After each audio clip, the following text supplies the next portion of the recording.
ফ্যাসিবাদের কোনো দশরকে আপনারা আশ্রয় প্রশ্রয় দেন, নির্বাচনে অংশগ্রহণের সুযোগ দেন, তাহলে কিন্তু নির্বাচন কমিশন ঘেরাও করা হবে।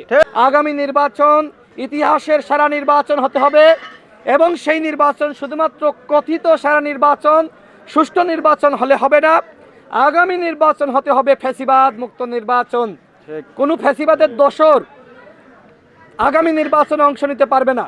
আমি যতটুকু জানতে পেরেছি যে নির্বাচন কমিশন যে সুষ্ঠু নির্বাচন জাতিকে উপহার দিতে চায়, সেই নির্বাচনকে বাধা দেওয়ার জন্য এবং নির্বাচন বানচাল করার জন্য ভারতের এক ধরনের চক্রান্ত শুরু হয়েছে।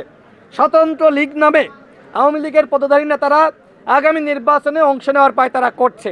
তো এখন এই যে পরাজিত শক্তির নেতারা আগামী নির্বাচনে তারা অংশ নিবে, এদেশের গণ অভ্যুত্থানের পক্ষের শক্তি, তারা কি বসে বসে ললিপপ খাবে?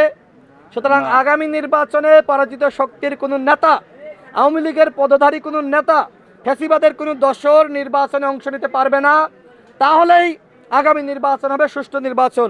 অন্যথায় নির্বাচন কমিশন যদি বসে বসে দেখে যে স্বতন্ত্র লীগের নেতারা, আওয়ামী লীগের পদধারী নেতারা নির্বাচনে অংশ নিচ্ছে, আমরা কিন্তু বসে বসে দেখবো না।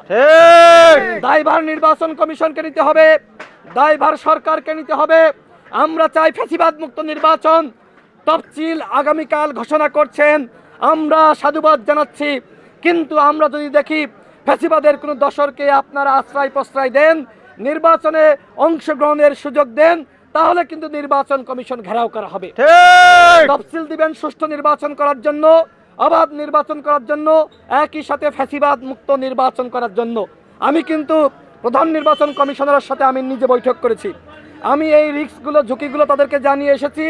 এখন তারা সিদ্ধান্ত নিক যে স্বতন্ত্র লীগ, আওয়ামী লীগের পদধারী নেতাদেরকে নির্বাচনে অংশগ্রহণ করার সুযোগ দিয়ে নির্বাচন বানচাল করে হাসিনাকে ফিরিয়ে আনবে, নাকি একটি সুষ্ঠু এবং সারা নির্বাচন জাতিকে উপহার দেওয়ার জন্য এই নির্বাচন কমিশন এবং সরকার কাজ করবে। গণ অধিকার পরিষদ এই তফসিলকে স্বাগত জানাচ্ছে। আমরা নির্বাচন কমিশনকে সহযোগিতা করব যাতে করে তারা সুষ্ঠু নির্বাচন এবং ফ্যাসিবাদ মুক্ত নির্বাচন করতে পারে। আমাদের পক্ষ থেকে শতভাগ আমরা সেই সহযোগিতা করার জন্য আমরা প্রস্তুতি গ্রহণ করেছি, নেতাকর্মীদের নির্দেশনা দিয়েছি যাতে করে তারা সরকার এবং নির্বাচন কমিশনকে সহযোগিতা করে একটি সুষ্ঠু নির্বাচন, ফ্যাসিবাদ মুক্ত নির্বাচন যাতে জাতিকে সরকার এবং নির্বাচন কমিশন উপহার দিতে পারে।